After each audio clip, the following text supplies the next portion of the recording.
qof bini'aadanka ah haddii yacni maanta uu kuu keeno wax hadiyad ah, hadiyaddaasina ay tahay wax qaraar ama wax xun, waxaa lagaa baahan yahay qofkaas bini'aadanka in yacni aadan dareensanin sheyga in aad ka xun tahay ama sheyga in aadan ku qanacsaneyn.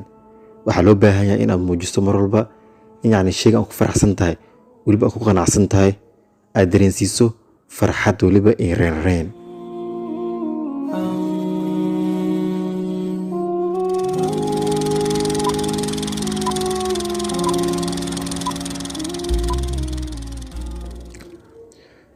Assalaamu calaykum waraxmatullaahi wabarakaatuh. Alxamdulilah walaalayaal, maalin maalmaha ka mid ah ayaa nin miskiin ah wuxuu hadiyad ahaan ugu keenay nebiga sallallahu alayhi wasallam xirmo canab ah.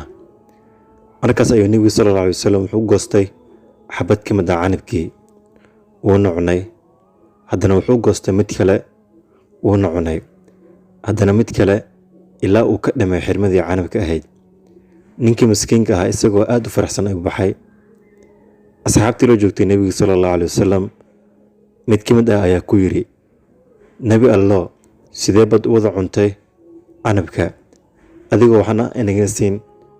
Markaas ayuu nebiga sallallahu alayhi wasallam yidhi, canabka uu ninkii i siiyey wuxuu ahaa mid qaraar, waxaana diidanaa in aan wax idinka siiyo oo markaad afka gashataanba wejigiina uu bedelmo oo aad sheegtaan ama aad dareensiisaan in uu canabku qaraar yahay oo uu markaa niyad-jab ku dhaco.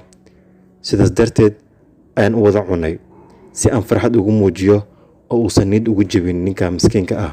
Marka hadalkaas waxaanu ka fahmaynaa qof bini'aadanka ah haddii yacni maanta uu kuu keeno wax hadiyad ah, hadiyaddaasina ay tahay wax qaraar ama wax xun, waxaa lagaa baahan yahay qofkaas bini'aadanka in yacni aadan dareensanin sheyga in aad ka xun tahay ama sheyga in aadan ku qanacsaneyn. waxaa loo baahan yahay inaad muujiso mar walba in yacni sheyga aad ku faraxsan tahay, weliba aad ku qanacsan tahay, aad dareensiiso farxad weliba iyo reynreyn.